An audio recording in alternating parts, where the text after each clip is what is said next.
जैसा बनना चाहते हैं वैसा नहीं बन पा रहे हैं। तो जानिए उसका असली कारण।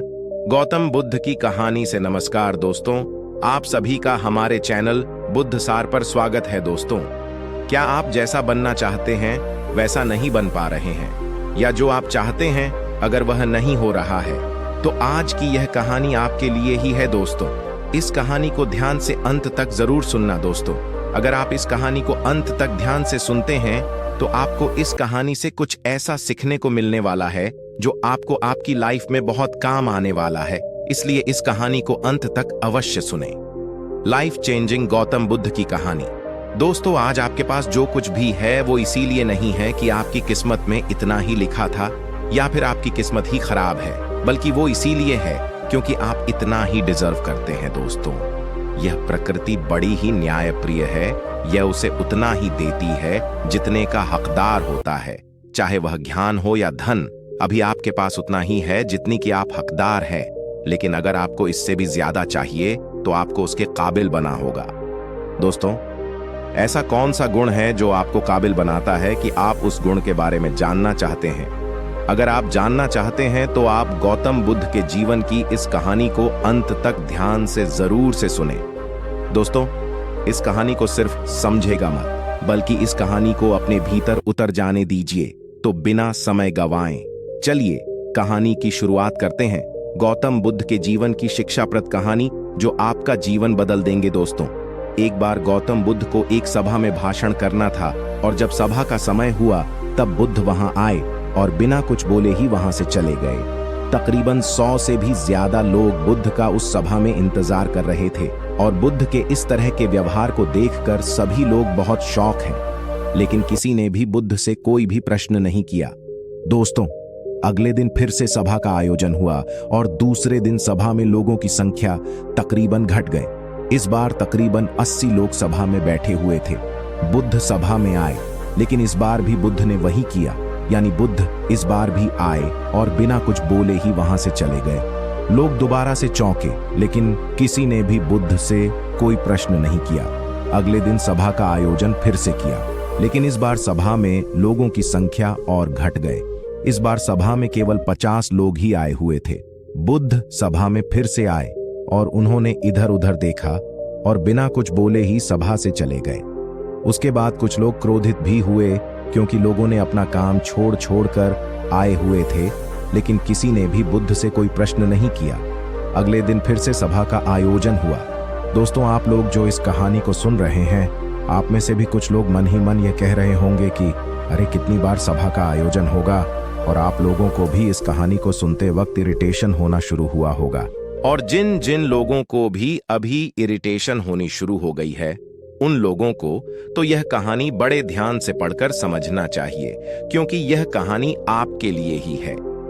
अगले दिन फिर से सभा का आयोजन हुआ, लेकिन इस बार सभा की संख्या और ज्यादा घट गई थी, यानी इस बार सभा में सिर्फ 30 लोग ही थे। फिर उसके बाद बुद्ध सभा में आए, मुस्कुराए, और फिर से बुद्ध ने वही किया, यानी बिना कुछ बोले ही वहां से चले गए। इस बार भी लोग बहुत क्रोधित हुए, और इस बार लोगों ने पीछे से कुछ कहा भी और बड़बड़ाए भी, लेकिन बुद्ध ने उनके किसी भी प्रश्न का उत्तर नहीं दिया।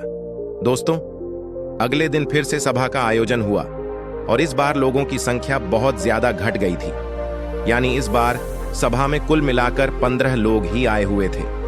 इस बार भी बुद्ध सभा में आए, लेकिन इस बार बुद्ध अपना आसन ग्रहण कर लेते हैं। फिर बुद्ध बोले, और बुद्ध ने उन 15 लोगों को उपदेश दिया, और वे 15 लोग ही बुद्ध के भिक्षु बन गए। और आगे चलकर उन 15 लोगों ने ही बुद्ध के ज्ञान को अलग अलग दिशाओं में फैला दिया। फिर एक दिन बुद्ध से किसी ने पूछा कि बुद्धा कई दिनों तक बिना बोले ही सभा से क्यों चले जाते थे? फिर बुद्ध कहते हैं कि मैं उन लोगों को खोज रहा था जो लायक थे, यानी कि पहले दिन 100 से भी ज्यादा लोग आए हुए थे। उसमें से ज्यादातर लोग सिर्फ आए हुए थे, उन्हें मेरे उपदेश से कोई भी मतलब नहीं था, बस आ गए थे। और उसमें से ज्यादातर लोग सिर्फ देखने और सुनने आए हुए थे कि सभा में क्या होता है। वे मेरे काम के लोग नहीं थे, क्योंकि वे लोग मेरे ज्ञान को औरों तक नहीं पहुंचा सकते थे। मुझे तो लोगों की खोज थी जो मेरे ज्ञान को जन जन तक पहुंचा सके। कई दिनों तक सभा से बिना बोले ही मैं इसलिए चला गया क्योंकि मैं यह देखना चाहता था कि वे कौन लोग हैं जिनके भीतर वास्तव में प्यास है। जिन लोगों के भीतर में वास्तव में प्यास थी वे लोग अंत तक रुके, और जो लोग बस ऐसे ही आ गए थे वे लोग पहले या दूसरे दिन ही चले गए। जिनके भीतर धैर्य था उन्हें मुक्ति का मार्ग भी मिला, और जो लोग जल्दबाजी में थे वे लोग अब घर में बैठे हुए हैं। सवाल यह नहीं है कि मैं तुम्हें क्या दे सकता हूं, बल्कि सवाल यह है कि तुम क्या ले सकते हो। तुम्हारा पात्र कितना बड़ा है और कितने की तुम हकदार हो। जितने की तुम हकदार हो उससे ज्यादा तुम्हें नहीं मिलेगा। फिर वह व्यक्ति बुद्ध से पूछता है कि बुद्ध लायक कैसे बने। फिर बुद्ध कहते हैं कि धैर्य के द्वारा। जिस व्यक्ति के अंदर धैर्य है वह अपने जीवन में कुछ भी पा सकता है। सभा में जितने भी लोग आए हुए थे और उसमें से अंत तक वहीं रुके। जिनके अंदर धैर्य था, चाहे तुम्हारे जीवन में तुम्हारा लक्ष्य जो कुछ भी हो, लेकिन तुम बिना धैर्य के सफलता के चरम तक नहीं पहुंच सकते। फिर व्यक्ति बुद्ध से पूछता है कि कोई व्यक्ति अपने भीतर के धैर्य को कैसे बढ़ाएं। बुद्ध कहते हैं कि निरंतर अभ्यास के द्वारा हम अपने भीतर के धैर्य को बढ़ा सकते हैं। जैसे कोई व्यक्ति जब ध्यान करना शुरू कर देता है तो उसका मन उसके सामने कई सारे अड़चने लाता है, लेकिन उसका धैर्य उसे एक दिन उसके लक्ष्य तक जरूर पहुंचा देता है। फिर वह व्यक्ति बुद्ध से कहता है कि मैं समझ गया, बुद्ध मैं समझ गया, यानी मुझे धैर्य के साथ निरंतर अभ्यास करने की आवश्यकता है। दोस्तों, अब आपको समझ आ गया कि आपके पास वह क्यों नहीं है जो आप पाना चाहते हैं, क्योंकि आप उसके लायक नहीं हैं। आप लायक तभी बनेगी जब आप अपने भीतर धैर्य को बढ़ाएंगे। और धैर्य कैसे बढ़ेगा? धैर्य बढ़ेगा निरंतर अभ्यास के द्वारा। और अभ्यास कौन करेगा? अभ्यास करेंगे आप। तो फिर करते क्यों नहीं दोस्त?